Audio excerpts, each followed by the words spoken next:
வணக்கம். பிரதான செய்திகள். முதலில் தலைப்புச் செய்திகள். பிரிட்டன் எப்போதும் துணையாக நிற்கும் தமிழ் தேசிய கட்சிகளிடம் உறுதியளித்தார் டேவிட் லம்மி. சஜித் நாமலை இணைக்கும் பாலமாகிறார் ஜிஎல் பீரிஸ். தெற்கு அரசியல் களத்தில் புதிய திருப்பம். துப்பாக்கி கலாச்சாரத்துக்கு பலியாகும் தொழில் வல்லுநர்கள். அரசின் பாதுகாப்பு பொறுப்பை கேள்விக்குட்படுத்தும் வைத்தியர்கள். மீண்டும் இனவாத தீயை மூட்ட இங்கு இடமளிக்கப்பட மாட்டாது. அமைச்சர் சந்திரசேகர் எச்சரிக்கை. அரசு தனியார் போக்குவரத்து நடவடிக்கையில் வடக்கு மாகாணத்தில் பாரிய மாற்றம் வருகிறது. வடக்கு போக்குவரத்து அதிகார சபையின் தலைவர் கருத்துரை. அரசியல் நாடகங்களால் அனுர அரசு தடம் புரளாது. பீரிஸ் நாமல் சந்திப்பை போட்டு தாக்கும் நலிந்த. பயங்கரவாத தடுப்புச் சட்டத்தை மாற்றீடின்றி நீக்க கோரி இன்று கையெழுத்து போராட்டம். யாழ் பல்கலைக்கழக சமூகம் முன்னெடுக்கிறது. இராணுவத்தினருக்கு ரயில் சாரதி பயிற்சி. தொழிற்சங்கங்களின் எதிர்ப்புக்கு அமைச்சர் விமல் ரத்நாயக்க கண்டனம். வன்னி ஆசிரியர்களின் இடமாற்ற பிரச்சினை பிரதமருக்கு எடுத்துரைத்தார் சத்தியலிங்கம். அரசின் பாரிய ஊழல் மோசடிகளுக்கு எதிராக லஞ்ச ஊழல் ஆணைக்குழுவில் சம்பிக்க முறைப்பாடு. ஏப்ரல் 14க்கு முன்னர் பேராதனை பாலத்தினூடாக ரயில் போக்குவரத்து விமல் உறுதி. முன்னாள் பாராளுமன்ற உறுப்பினர்களுக்கு பொருளாதார நெருக்கடி ஏற்படின் பரிகாரம் வழங்க தயார். அமைச்சர் ஹசன நாணயக்கார. மாகாண சபை தேர்தலை நடத்தி பாருங்கள். அம்பிகாவின் கேள்விக்கு சமந்த பதிலடி. தொடர்வது விரிவான செய்திகள். சமூக கட்டமைப்பில் பாதாள குழுக்களின் செயற்பாடு தீவிரமடைந்துள்ளது. எம்மை விமர்சித்துக் கொண்டிருக்காமல் பாதாள உலக குழுக்களை கட்டுப்படுத்த நடவடிக்கை எடுங்கள் என்று ஸ்ரீலங்கா பொதுஜன பெரமுனவின் தேசிய அமைப்பாளரும் நாடாளுமன்ற உறுப்பினருமான நாமல் ராஜபக்ஷ அனுர அரசிடம் வலியுறுத்தினார். நாடாளுமன்றத்தில் நேற்று புதன்கிழமை நடைபெற்ற விசேட வியாபார பண்ட அறவீட்டுச் சட்டத்தின் கீழான கட்டளைகள் மற்றும் மோட்டார் வாகன சட்டத்தின் கீழான 2 ஒழுங்கு விதிகள் மீதான விவாதத்தில் உரையாற்றுகையிலேயே அவர் மேற்கண்டவாறு குறிப்பிட்டார். அவர் தொடர்ந்தும் தெரிவிக்கையில், விவசாயிகளை பலப்படுத்தி நாட்டு மக்களின் பொருளாதாரத்தை பலப்படுத்துவதாக குறிப்பிட்டு இந்த அரசு ஆட்சிக்கு வந்தது. ஆனால் விவசாயிகள் மீனவர்களை பலப்படுத்தாமல் வெளிநாட்டிலிருந்து உணவுப் பொருட்களை இறக்குமதி செய்து வர்த்தகர்களை பலப்படுத்துவதே அரசு செய்கின்றது. இப்போது வெளிநாட்டிலிருந்து அரசு இறக்குமதி செய்யப்படுகிறது. ஒரு பேனையில் அரிசி மாபியாவை இல்லாமல் செய்வதாக கூறினார். ஆனால் இப்போது நடப்பது வேறு. டிட்வா புயலால் பாதிக்கப்பட்டவர்களுக்கு முறையான நட்டஈடு வழங்கப்படவில்லை. வீடுகள் வழங்கப்படவில்லை. 100 லட்சம் ரூபாய் பெறுமதியாக கூறினார். பொய்யை நாடாளுமன்றத்துக்குள் கூறினார். விவசாயிகள் மீனவர்களை பாதுகாக்காமல் உணவு பாதுகாப்பை உறுதிப்படுத்தாமல் இந்த அரசால் பயணிக்க முடியாது. டில்லியன் ரூபாய் நிதி கையில் இருப்பில் இருப்பதாக கூறினார். அதில் நட்டஈட்டை வழங்குவதாகவும் குறிப்பிட்டார். ஆனால் வழங்கிய காசோலைகள் திரும்பி வருகின்றன. வழங்கிய வாக்குறுதிகளை அரசு நிறைவேற்ற வேண்டும். இது குறித்து அரசின் பதில் என்ன? சட்டத்தரணி கொல்லப்பட்ட பின்னர் திட்டமிட்ட குற்ற கும்பல் சார்பாக ஆஜராகும் சட்டத்தரணி என்று அரசு பதிலளிக்கிறது. அப்படியென்றால் நீதி அமைச்சர் ஹர்ஷன நாணயக்காரவும் சட்டத்தரணியே. அவரின் சேவை பெறுநர் யார்? அவரும் திட்டமிட்ட குற்ற கும்பலுக்காக முன்னிலையாகியுள்ளார். அது அவர்களின் தொழில்சார் கடமை. இவ்வாறு நிலைமையில் சட்டத்தரணி கொல்லப்படும் போது அந்த கொலையை ஒருங்கமைக்கப்பட்ட குற்ற கும்பல் மீது சுமத்தி நியாயப்படுத்த முயற்சிக்கின்றனர். சில ஒழுங்கமைக்கப்பட்ட குற்ற கும்பல்களின் பின்னால் அரசு இருக்கின்றது என்பது தெளிவாகிறது. அது பெலவத்த அலுவலகத்தில் இருந்தா, ஜனாதிபதி அலுவலகத்தில் இருந்தா, பிரதமர் அலுவலகத்தில் இருந்தா நிர்வகிக்கப்படுகிறது என்று நமக்கு தெரியாது. உங்களால் ராணுவ வீரரை வீரர் என்று கூற முடியவில்லை. ஆனால் வேலைநிறுத்த போராட்டத்தின் போது ராணுவத்தை பயன்படுத்த முடியும். அவசர நிலைமைகளில் அவர்களிடமே ஓடிப்போக வேண்டியுள்ளது. எனினும் அவர்களுக்குரிய கௌரவத்தை வழங்க முடியவில்லை. அச்சுறுத்தல் விடுத்து அரசை கொண்டு செல்ல முயற்சிக்கின்றீர்கள். அறகலைய போராட்ட காலத்தில் உற்சாகப்படுத்தி இப்போது 12 பேர் தூக்குமடைக்கு போயுள்ளனர். இவ்வாறான செயற்பாடுகளை நிறுத்துங்கள். நாட்டில் தலை தூக்கியுள்ள பாதாள உலக குழுக்களின் செயற்பாடுகளை கட்டுப்படுத்த நடவடிக்கை எடுங்கள் என்று கோரிக்கை விடுக்கின்றோம் என்று கூறினார். இலங்கைக்கு உத்தியோகபூர்வ விஜயம் மேற்கொண்டுள்ள பிரித்தானிய துணை பிரதமர் டேவிட் லம்மி மற்றும் இலங்கைக்கான பிரித்தானிய உயர்ஸ்தானிகர் ஆண்ட்ரூ பேட்ரிக் ஆகியோருக்கும் தமிழ் தேசிய கட்சிகளின் பிரதிநிதிகளுக்கும் இடையிலான விசேட சந்திப்பு நேற்று முன்தினம் பிற்பகல் கொழும்பில் நடைபெற்றது. இச்சந்திப்பின் போது ஈழத்தமிழர்கள் எதிர்கொள்ளும் தேசிய இன பிரச்சினை மற்றும் அதற்கான நிரந்தர அரசியல் தீர்வு திட்டங்கள் குறித்து விரிவாக ஆராயப்பட்டன. குறிப்பாக இலங்கையின் நல்லிணக்கத்தை ஏற்படுத்துதல், பாதிக்கப்பட்ட மக்களுக்கான நீதி மற்றும் தமிழ் சமூகம் அன்றாடம் எதிர்கொள்ளும் சவால்கள் குறித்து தமிழ் பிரதிநிதிகள் பிரித்தானிய தூதுக்குழுவினருக்கு விளக்கம் அளித்தனர். அர்த்தமுள்ள முன்னேற்றங்களுக்கு ஆதரவளிக்கவும் நீதி மற்றும் சமத்துவத்தை ஊக்குவிக்கவும் ஐக்கிய ராச்சியம் உறுதியாக இருப்பதாக துணை பிரதமர் டேவிட் லம்மி இதன்போது தெரிவித்தார். மேலும் தமிழ் மக்களின் குரல் சர்வதேச மட்டத்தில் தொடர்ந்து ஒலிப்பதை உறுதி செய்யும் விடயத்திலும் இன நல்லிணக்கம் மற்றும் நீதியை நிலைநாட்டும் விடயத்திலும் தமிழர்களுடன் பிரித்தானியா எப்போதும் துணை நிற்கும் எனவும் அவர் உறுதியளித்தார். இந்த முக்கியத்துவம் வாய்ந்த கலந்துரையாடலில் தமிழ் தேசிய கட்சிகளை பிரதித்துவப்படுத்தி நாடாளுமன்ற உறுப்பினர்களான சிவஞானம் ஸ்ரீதரன், கஜேந்திரகுமார் பொன்னம்பலம், செல்வம் அடைக்கலநாதன், ராசமாணிக்கம் சாணக்கியன் மற்றும் இலங்கை தமிழரசு கட்சியின் பொதுச் செயலாளர் எம்.ஏ. சுமந்திரன் ஆகியோர் கலந்து கொண்டனர். மக்கள் குரல் அமைப்பின் தலைவர்களுக்கும் ஸ்ரீலங்கா பொதுஜன பெரமுனவின் முக்கியஸ்தர்களுக்கும் இடையிலான விசேட சந்திப்பு நேற்று புதன்கிழமை பத்திரமுல்லையில் உள்ள நெலும் மாவட்ட கட்சி தலைமையகத்தில் நடைபெற்றது. நாட்டின் தற்போதைய அரசியல் நிலைமைகள் மற்றும் எதிர்கால அரசியல் நகர்வுகள் குறித்து இந்த சந்திப்பில் விரிவாக ஆராயப்பட்டுள்ளது. ஸ்ரீலங்கா பொதுஜன பெரமுன சார்பில் அதன் தேசிய அமைப்பாளர் நாமல் ராஜபக்ஷ, பொதுச் செயலாளர் சாகர காரியவசம், பாராளுமன்ற உறுப்பினர்களான சி.பி. ரத்நாயக்க மற்றும் சஞ்சீவ எதிரிமான் ஆகியோர் கலந்து கொண்டனர். மக்கள் குரல் அமைப்பை பிரதித்துவப்படுத்தி பேராசிரியர் ஜி.எல். பீரிஸ், விவித்துரு ஹெல உரிமையின் தலைவர் உதய கம்மன்பில, ஸ்ரீலங்கா சுதந்திர கட்சியின் சிரேஷ்ட உபத்தலைவர் மஹிந்த அமரவீர, பொதுஜன ஐக்கிய முன்னணியின் தலைவர் அனுர பிரியதர்ஷன யாப்பா மற்றும் ஐக்கிய மக்கள் சக்தியின் தலைவர் டிரானலஸ் உட்பட பல தலைவர்கள் இந்த சந்திப்பில் பங்கேற்றனர். பேராசிரியர் பீரிஸ் உள்ளிட்ட எதிர்க்கட்சி பிரதிநிதிகள் அண்மையில் எதிர்க்கட்சி தலைவர் சஜித் பிரேமதாசவையும் சந்தித்து பேச்சு நடத்தியிருந்தமை குறிப்பிடத்தக்கது. கடந்த வருடம் நவம்பர் மாதம் 21ஆம் தேதி நுகேகுடையில் மகா மக்கள் குரல் என்ற பெயரில் முன்னெடுக்கப்பட்ட பிரம்மாண்ட பேரணியை தொடர்ந்து தற்போது கட்சி தலைமையகத்தில் இன்று முக்கிய சந்திப்பு இடம்பெற்றுள்ளமை அரசியல் களத்தில் விசேட கவனத்தை பெற்றுள்ளது. வங்குரோத்தடைந்த அரசியல்வாதிகள் நாட்டில் மீண்டும் இனவாதம் மற்றும் மதவாதத்தை தூண்டுவதற்கு முற்படுகின்றனர். இதற்கு ஒருபோதும் இடமளிக்கப்பட மாட்டாது. இவ்வாறு கடற்றொழி நேரியல் மற்றும் கடல் வளங்கள் அமைச்சர் ராமலிங்கம் சந்திரசேகர் தெரிவித்தார். நாடாளுமன்றத்தில் நடைபெற்ற விவாதத்தில் உரையாற்றுகையிலேயே அவர் மேற்கண்டவாறு கூறினார். அவர் மேலும் தெரிவிக்கையில், இலங்கையில் காலாகாலமாக இனவாத பிரச்சினைகள் மேலோங்கியே காணப்பட்டன. தமிழ் மற்றும் முஸ்லிம் மக்கள் வஞ்சிக்கப்பட்டனர், ஒடுக்குமுறைக்கு உள்ளாக்கப்பட்டனர். எனினும் நாடாளுமன்றத்தில் சலுகைகளை பெற்றுக்கொண்டு வாழ்ந்த அரசியல்வாதிகள் இன நல்லிணக்கத்தை மற்றும் மத நல்லிணக்கத்தை ஏற்படுத்துவதற்கு உரிய நடவடிக்கை எடுக்கவில்லை. மாறாக இன ரீதியான பாகுபாட்டு தேனி போடுபவர்களாகவே செயற்பட்டனர். இப்படியானவர்களுக்கு மக்களின் வரிப்பணத்தில் சலுகைகள் எதற்கு? எனவே ஓய்வூதியம் தேவையில்லை என்றார்.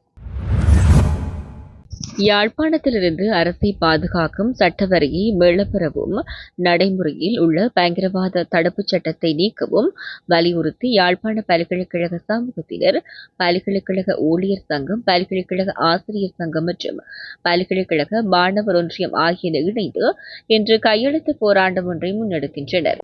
வடக்கு கிழக்கு தமிழ் மக்களின் சார்பில் நீதி அமைச்சருக்கு அனுப்பப்பட உள்ள பகிரங்க மனுவுக்காக இந்த ஒப்பமிடல் இயக்கம் ஒழுங்கு செய்யப்பட்டுள்ளது. பயங்கரவாத தடை சட்டத்தை நீக்குவோம் என தேசிய மக்கள் சக்தி 2024ஆம் ஆண்டு தேர்தலில் வாக்குறுதி அளித்திருந்தது.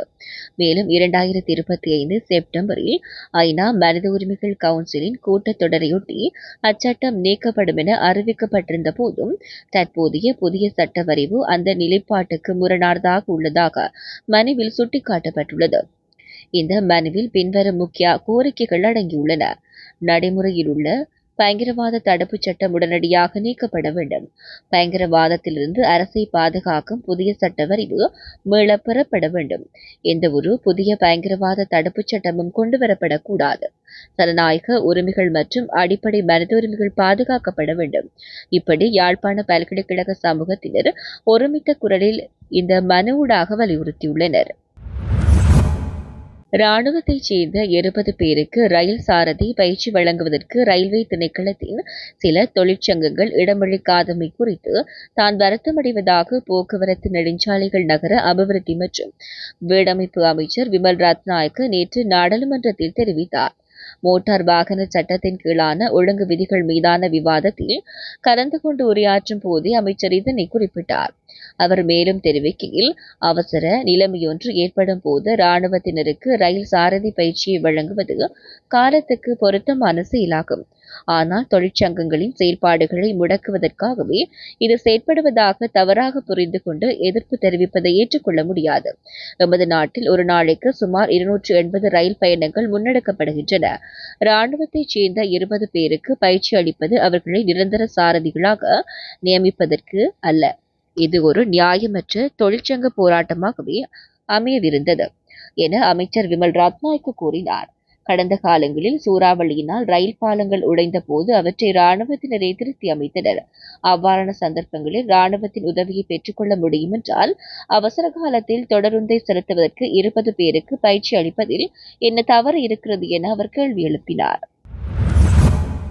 வடக்கு மாகாணத்தில் அரசு தனியார் போக்குவரத்து நடவடிக்கையில் பாரிய மாற்றத்தை ஏற்படுத்தி மக்களுக்கு தரமான சேவையை முன்னெடுக்க நடவடிக்கை மேற்கொள்ளப்பட்டு வருவதாக வடக்கு மாகாண வீதி பயணிகள் போக்குவரத்து அதிகார சபையின் தலைவர் பொறியியலாளர் எஸ். விமலேஸ்வரன் தெரிவித்தார். மன்னாரில் நேற்று மதியம் இடம்பெற்ற ஊடக சந்திப்பில் கலந்து கொண்டு கருத்து தெரிவிக்கையிலேயே அவர் இவ்வாறு குறிப்பிட்டார். அவர் மேலும் தெரிவிக்கையில், போக்குவரத்து என்பது நாட்டின் முதுகெலும்பாக அமைந்துள்ள ஒரு விடயமாக காணப்படுகிறது. போக்குவரத்து உரிய முறையில் இருந்தால் மாத்திரமே பொருளாதாரமும் வெகுவாக வளர்ச்சியடையும். தற்போதைய தேசிய மக்கள் சக்தி அரசு போக்குவரத்து அமைச்சருடாக பல்வேறு விடயங்களை முன்னெடுத்து வருகிறது. அமைச்சர் நேரடியாக விஜயங்களை மேற்கொண்டு வேலை திட்டங்களை முன்னெடுத்து வருகின்றமையை காணக்கூடியதாக உள்ளது. வடமாகாண வீதி பயணிகள் போக்குவரத்து அதிகார சபை நான் பொறுப்பேற்றதிலிருந்து பல்வேறு விடயங்களை முன்னெடுத்து வருகின்றேன். வடமாகாணத்தில் முன்னெடுக்கப்பட்டு வரும் அரசு தனியார் போக்குவரத்தில் பாரியொரு மாற்றத்தை கொண்டு வந்து மக்களுக்கு தரமான போக்குவரத்து சேவையை வழங்கும் முகமாக பல மாற்றங்களை கொண்டு வந்திருக்கின்றோம். தரமான போக்குவரத்து சேவை ஒன்றை முன்னெடுக்க ஜிபிஎஸ் மற்றும் சிசிடிவி கேமராக்கள் மூலம் கண்காணிப்பு நடவடிக்கைகளை முன்னெடுக்க நடவடிக்கைகள் மேற்கொள்ளப்பட்டுள்ளது. மேலும் அரசு தனியார் போக்குவரத்தில் புதிய திட்டங்களும் அமல்படுத்தப்பட உள்ளன. 27 போக்குவரத்து சங்கங்கள் வடமாகாணத்தில் தனித்தனியான யாப்பின் அடிப்படையில் இயங்கி வருகின்றன. குறிப்பாக வடக்கு மாகாண போக்குவரத்துக்கான தனி யாப் ஒன்று உருவாக்கப்பட உள்ளது என அவர் மேலும் தெரிவித்தார். கொழும்பில் சட்டத்தரணி மற்றும் அவரது மனைவி சுட்டுக் கொலை செய்யப்பட்ட சம்பவமானது இந்த நாட்டில் பொதுமக்கள் மற்றும் தொழில் வல்லுநர்களின் பாதுகாப்பு குறித்து மீண்டும் ஒரு பாரிய கேள்விக்குறியை எழுப்பியுள்ளது. அரச வைத்திய அதிகாரிகள் சங்கம் தெரிவித்துள்ளது. இந்த சம்பவம் தொடர்பில் அந்த சங்கம் வெளியிட்டுள்ள ஊடக அறிக்கையிலேயே விடயம் வலியுறுத்தப்பட்டுள்ளது. பொதுமக்கள் மற்றும் தொழில் வல்லுநர்களின் பாதுகாப்பை உறுதி செய்வது எந்த ஒரு அரசினதும் அடிப்படை பொறுப்பாகும். தத்தமது துறைகளில் ஈடுபடும் நிபுணர்கள் எவ்விதமான மிரட்டல்கள் அல்லது அச்சுறுத்தல்களின்றி சுதந்திரமாக சேவையாற்றுவதற்கான உரிமை உறுதிப்படுத்தப்பட வேண்டும் என்றும் அந்த அறிக்கையில் சுட்டிக்காட்டப்பட்டுள்ளது. சட்டத்துறையை சேர்ந்தவர்கள் மீதான இத்தகைய தாக்குதல்கள் ஏனைய துறைசார் வல்லுநர்கள் மத்தியிலும் அச்சத்தை ஏற்படுத்தியுள்ளது என தெரிவித்துள்ள அரச வைத்திய அதிகாரிகள் சங்கம், நாட்டின் வைத்தியசாலை கட்டமைப்புக்குள் வைத்தியர்கள் மற்றும் சுகாதார பணியாளர்களின் பாதுகாப்பு தொடர்பிலும் தற்போது பாரிய சிக்கல்கள் உருவாகியுள்ளன என்றும் கவலை வெளியிட்டுள்ளது. குடிமக்களின் பாதுகாப்பை உறுதிப்படுத்துவதோடு தொழில் வல்லுநர்கள் அச்சமின்றி பணியாற்றுவதற்கேற்ற வலுவான மற்றும் நம்பகமான பாதுகாப்பு வழிமுறை ஒன்றை அரசு உடனடியாக செயற்படுத்த வேண்டும் என்றும் அரச வைத்திய அதிகாரிகள் சங்கம் தனது அறிக்கையின் மூலம் வலியுறுத்தியுள்ளது.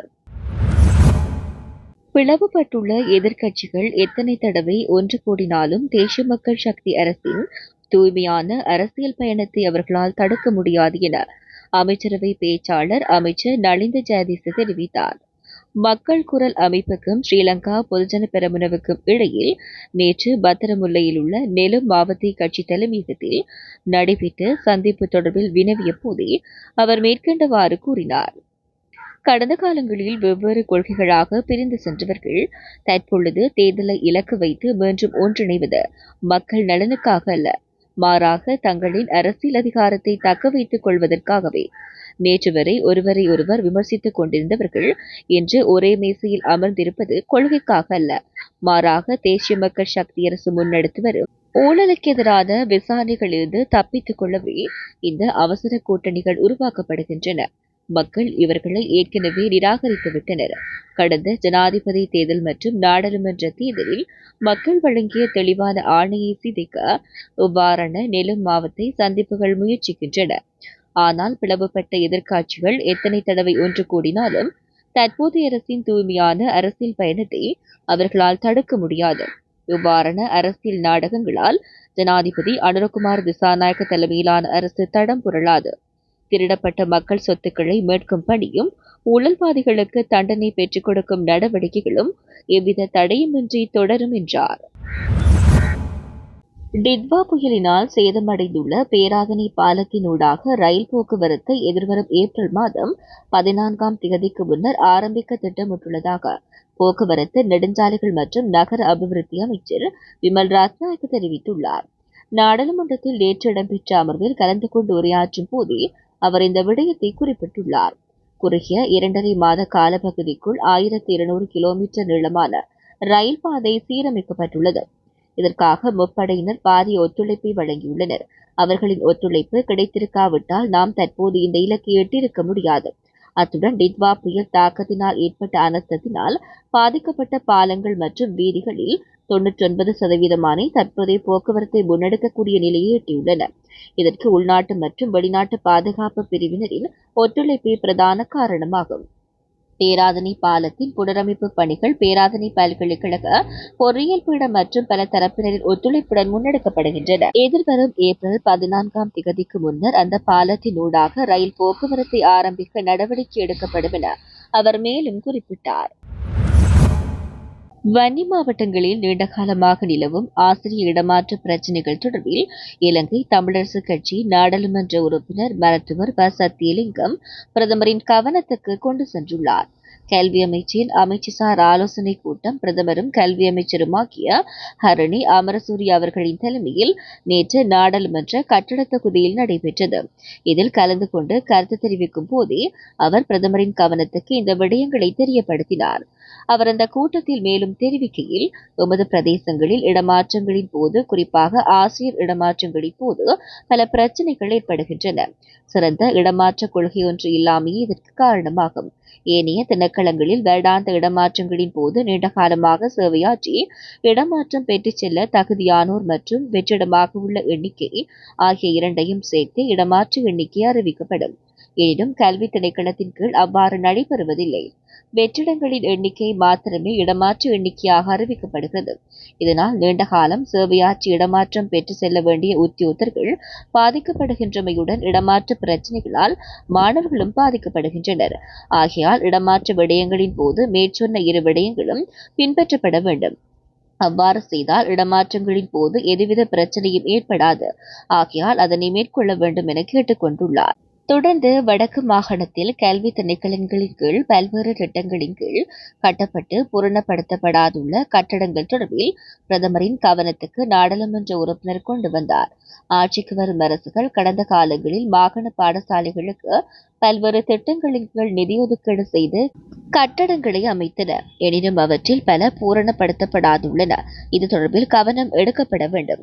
வவுனியாவில் சைவ பிரகாச மகளிர் கல்லூரியில் கடந்த கால நிதி ஒதுக்கீட்டில் அமைக்கப்பட்ட தொழில்நுட்ப கல்விக்கான ஆய்வுக்கூடம் 90% வேலைகள் நிறைவு செய்யப்பட்ட நிலையில் பாவிக்க முடிந்துள்ளது.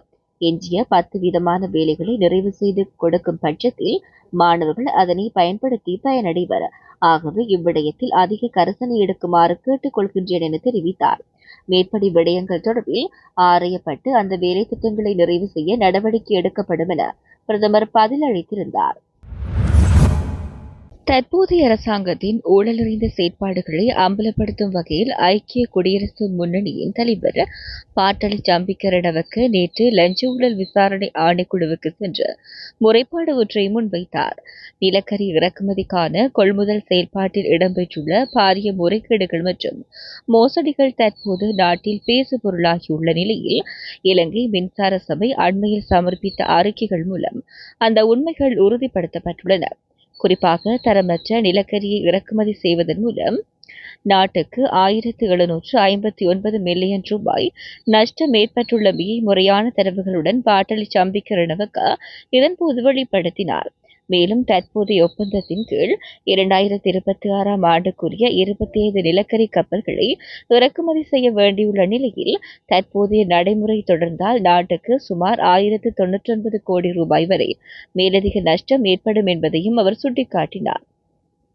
இவ்வாறு நிலையில் வரும் 2026 ஏப்ரல் 1ஆம் தேதி முதல் மின்சார கட்டணத்தை 19.5% அதிகரிப்பதற்கான முன்மொழிவை இலங்கை மின்சார சபை பொது பயன்பாடுகள் ஆணைக்குழுவிடம் சமர்ப்பித்துள்ளது. இந்த நிலக்கரி மோசடி மூலம் நாட்டுக்கு ஏற்படுத்தப்பட்ட நஷ்டத்தை பொதுமக்கள் மீது சுமத்துவதே இந்த கட்டண உயர்வின் உண்மையான நோக்கம் என அவர் குற்றம் சாட்டினார். அரசாங்கத்தின் பல்வேறு அச்சுறுத்தல்களுக்கு மத்தியிலும் நாட்டின் 75 லட்சம் மின் நுகர்வோரின் உரிமைகளை பாதுகாப்பதற்காகவே இந்த முறைப்பாட்டை தாம் தாக்கல் செய்துள்ளதாக அவர் மேலும் தெரிவித்தார். மாகாண சபை தேர்தலை நடத்தினால் எப்போது அரசாங்கம் தொடர்பில் நாட்டுக்கு மக்கள் என்ன நிலைப்பாட்டில் இருக்கின்றார்கள் என்று அறிந்து கொள்ள முடியும் என்றும் இதனால் அரசாங்கம் இந்த தேர்தலை நடத்துவதற்கு நடவடிக்கை எடுக்க வேண்டும் என்றும் புதிய ஜனநாயக முன்னணி பாராளுமன்ற உறுப்பினர் ரோகித அபே குணவர்த்தன தெரிவித்தார். பாராளுமன்றத்தில் புதன்கிழமை அன்று நடைபெற்ற விசேட வியாபார பண்ட அறவீட்டு சட்டத்தின் கீழான கட்டளைகள் மற்றும் மோட்டார் வாகன சட்டத்தின் கீழான ஒழுங்கு விதிகள் மீதான விவாதத்தில் உரையாற்றும் போது அவர் இவ்வாறு கூறினார். மேலும் கூறுகையில் காலி முகத்திடல் பகுதியில் கரைவலை தொழிலாளர்கள் 5 நாட்களாக சத்தியாகிரக போராட்டத்தில் ஈடுபட்டனர். அவர்களை சந்திக்க நான் சென்றிருந்த போது அவர்கள் தமது பிரச்சினை தொடர்பில் அரசாங்கத்தில் பொறுப்பானவர்களுடன் கதைக்குமாறு கூறினர். இதன்படி விடயத்துக்கு பொறுப்பான அமைச்சருடன் எனது தொலைபேசியில் பேச முயற்சித்தேன். அது முடியாமல் போனது. ஆனால் அங்கு போக்குவரத்தில் ஈடுபட்டிருந்த ஒருவரின் தொலைபேசியிலேயே நான் பேசினேன். சபை முதல்வரோ அவ்வாறு நான் கதைக்கவில்லை என்று கூறியுள்ளார். எவ்வாறாயினும் நான் அமைச்சருடன் கதைத்தது உண்மையே. எங்களுக்கு அவ்வாறு ஒழித்து மறைத்து பேசிய வேண்டிய அவசியம் கிடையாது. கரைவலை தொழிலாளர் கடற்பாறைகள் சேதமடைவதாக கூறுகின்றனர். அவ்வாறு நடக்குமா? முதலில் மீனவர்களின் பிரச்சினைக்கு தீர்வு வழங்குங்கள். சிலர் இது நிரந்தரமாக கிடைத்த அதிகாரம் என்றும் இது கல்லில் பதியப்பட்டதை போன்று நிரந்தரமானது என்று நினைக்கின்றனர். அவ்வாறு செய்ய முடியாது. இது தற்காலிகமானது. வரலாற்றை எடுத்து பாருங்கள். அதிகாரங்கள் தற்காலிகமானது என்பதை புரிந்து கொள்ள முடியும். அதிகாரம் இல்லாமல் போகும்போது மக்கள் எங்களை சில்லறையாகவே கவனித்தனர். ஆனால் உங்களை மொத்தமாக கவனிப்பர். நீங்கள் மக்களுக்கு வழங்கிய வாக்குறுதிகளை நிறைவேற்றுங்கள். இப்போது நாமளே அரசாங்கத்தின் கனவில் தெரிகிறார். எப்படியாவது அவரை உள்ளே போட வேண்டும் என்று நினைக்கின்றனர். உள்ளே போடவும் வெளியில் எடுக்கவும் அரசாங்கம் இருக்கிறது. அரசியல் பழிவாங்கலுக்கு முயற்சிக்க வேண்டாம். அது நல்லதல்ல. நீங்கள் ஆட்சிக்கு வருவதற்கு மகா சங்கத்தினரின் ஆசீர்வாதம், அரச ஊழியர்களின் ஆசீர்வாதம் என்பன கிடைத்தன. ஆனால் மகா சங்க தேரர்கள் அரசாங்கத்துக்கு எதிராக 20ஆம் தேதி ஒன்று கூட உள்ளனர். விவசாயிகள், அரச ஊழியர்கள் உள்ளிட்ட அனைவரும் ஒன்றிணைகின்றனர். இவ்வாறு ஏன் நடக்கிறது என்று பார்த்து எங்கே பிழை ஏற்பட்டுள்ளது என்று ஆராயுங்கள். நீங்கள் மக்கள் கருத்துக்களுக்கு செவிசாய்த்து நடந்து கொள்ளுங்கள். அரசாங்கம் என்ற ரீதியில் 1.5 வருடம் கழிந்துள்ள நிலையில் உங்கள் நிலை எப்படி இருக்கிறது என்று மாகாண சபைகள் தேர்தலை நடத்தி பாருங்கள். மக்கள் உங்களுக்கு வாக்களிப்பார்கள் என்ற நம்பிக்கை இருந்தால் தேர்தலை நடத்துங்கள். எதிர்க்கட்சியாகிய நாங்களும் அதற்கு தயாராகவே இருக்கின்றோம் என்றார். நாட்டில் இடம்பெறும் போதைப்பொருள் கடத்தல் மற்றும் அதனுடன் தொடர்புடைய பாதாள உலக நடவடிக்கைகளை ஒடுக்குவதற்கு சமகால அரசாங்கம் வலுவான திட்டத்தை முன்னெடுக்கும் என்றும் இதனை வெற்றிகரமாக மேற்கொள்ள அனைத்து மக்களின் ஒத்துழைப்பும் அரசாங்கத்துக்கு அவசியம் எனவும் அமைச்சர் விஜிதஹேர தெரிவித்தார்.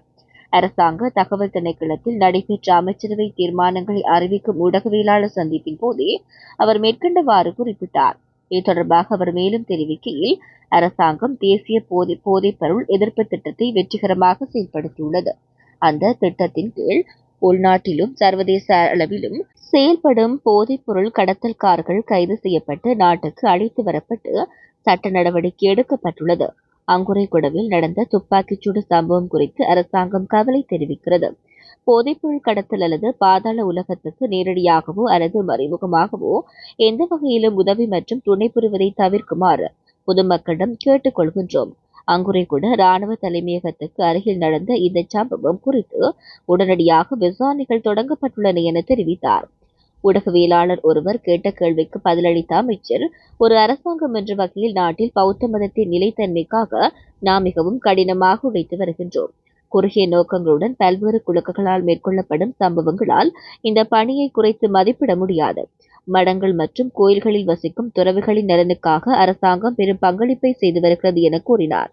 முஸ்லிம் சமூகத்தின் முக்கிய சபையான வக்ஃப் சபை நியமனம் தொடர்பாக தேர்தல் ஒருவர் தெரிவித்த கூற்று குறித்து ஊடகவியலாளர் ஒருவர் கேட்ட கேள்விக்கு பதிலளித்த அமைச்சர், வக்ஃப் சபை நிறுவனம் தொடர்பாக முன்மொழிவுகள் முன்வைக்கப்பட்டுள்ள நிலையில் வக்ஃப் சபை இன்னும் நியமிக்கப்படவில்லை என்றார். தோட்ட வீதிகள் மற்றும் தொழிலாளர்களுக்கான உட்கட்டமைப்பு வசதிகள் தொடர்பில் அந்தந்த தோட்ட நிறுவனங்களே நடவடிக்கைகளை எடுக்க வேண்டும். எனினும் அவ்வாறான நடவடிக்கைகள் முறையாக முன்னெடுக்கப்படாமையால் அரசாங்கம் அது தொடர்பில் உரிய கவனம் செலுத்தும் என்று பெருந்தோட்ட கைத்தொழில் சமூக உட்கட்டமைப்பு வசதிகள் அமைச்சர் சமந்த வித்யாரத்ன தெரிவித்தார். பாராளுமன்றத்தில் புதன்கிழமை அன்று இடம்பெற்ற வாய்மூல விடைக்கான வினா நேரத்தில் அரசாங்க தரப்பு எம்பி அம்பிகா சாமுவேல் எழுப்பிய கேள்வி ஒன்றுக்கு பதிலளிக்கும் போதே அமைச்சர் இவ்வாறு குறிப்பிட்டார். அம்பிகா சாமுவேல் எம்பி தனது கேள்வியின் போது பெருந்தோட்டங்களில் தொழிலாளர்கள் காட்டு விலங்குகளின் தாக்குதல்கள், பாம்பு கடி, குளவிக்கொட்டு மற்றும் ரசாயன பதார்த்தங்களால் பாதிக்கப்படுகின்றனர். இது தொடர்பில் சம்பந்தப்பட்ட அமைச்சுக்கு முறைப்பாடுகள் கிடைக்கின்றனவா? அவ்வாறு கடந்த 5 வருட காலப்பகுதியில் கிடைக்கப்பெற்றுள்ள முறைப்பாடுகள் எத்தனை? மேற்படி குறித்த ஆபத்துக்களிலிருந்து தொழிலாளர்களை பாதுகாப்பதற்கான மேற்கொள்ளப்பட்டுள்ள நடவடிக்கைகள் என்ன என்று அவர் கேட்டார். அதற்கு அமைச்சர் பதிலளிக்கையிலேயே அவ்வாறான பாதிப்புகள் தொடர்பில் முறைப்பாடுகள் இதுவரை கிடைக்கவில்லை. எனினும் அது தொடர்பில் அமைச்சு உரிய முறையில் ஆராயும். குறிப்பாக தேயிலை மரங்களில் குளவிக்கூடுகள் காணப்படுமானால் அவற்றை அகற்றுவதற்கும் அந்த பகுதியை துப்புரவு செய்வதற்கும் நடவடிக்கைகள் எடுக்கப்படுகின்றன. குளவிக்கூடுகளை அங்கிருந்து அகற்றும் நடவடிக்கைகளும் மேற்கொள்ளப்படுகின்றன. அவ்வாறான பகுதிகளுக்கு தொழிலாளர்கள் வேலைக்கு செல்வது தடுக்கப்படுகிறது. அத்துடன் அத்தகைய பாதிப்புகளுக்கு உள்ளாவோருக்கு முறையான சிகிச்சைகளை பெற்றுக் கொள்வதற்கான வசதிகள் செய்து கொடுக்கப்படுகின்றன என்றார். பெருந்தோட்ட தொழிலாளர்கள் தமது தொழில் இடங்களில் தொழில் வழங்குநர்களின் வாய்மூல உடல் ரீதியான அல்லது வேறு வகையான துன்புறுத்தலுக்கு உள்ளாவது தொடர்பில் முறைப்பாடுகள் கிடைத்துள்ளதா என்றும், அத்துடன் தோட்ட வீதிகள் புனரமைக்கப்படாமல் காணப்படுவது தொடர்பிலும் அது தொடர்பில் மேற்கொள்ளப்படும் நடவடிக்கைகள் தொடர்பிலும் அம்பிகா கேள்வி எழுப்பிய போது அதற்கு பதிலளித்த அமைச்சர், தோட்ட தொழிலாளர்கள் தாம் சேவையில் ஈடுபடும் போது அவர்களின் பாதுகாப்புக்காக முகக்கவசம் உட்பட அவர்களை பாதுகாத்துக் கொள்வதற்கான உபகரணங்கள் வழங்கப்படுகின்றன. மேலும் தோட்ட பகுதியில் உள்ள வீதிகள் உள்ளிட்ட உட்கட்டமைப்பு வசதிகள் அரசாங்க நிறுவனங்களினால் அன்றி தோட்ட நிறுவனங்களின் ஊடாகவே மேற்கொள்ளப்பட வேண்டும். எனினும் அவை முறையாக முன்னெடுக்கப்படாமை தொடர்பில் கவனம் செலுத்தப்பட்டுள்ள நிலையில் இது பற்றி அரசாங்கம் முறையான நடவடிக்கைகளை மேற்கொள்ளும் என்றார்.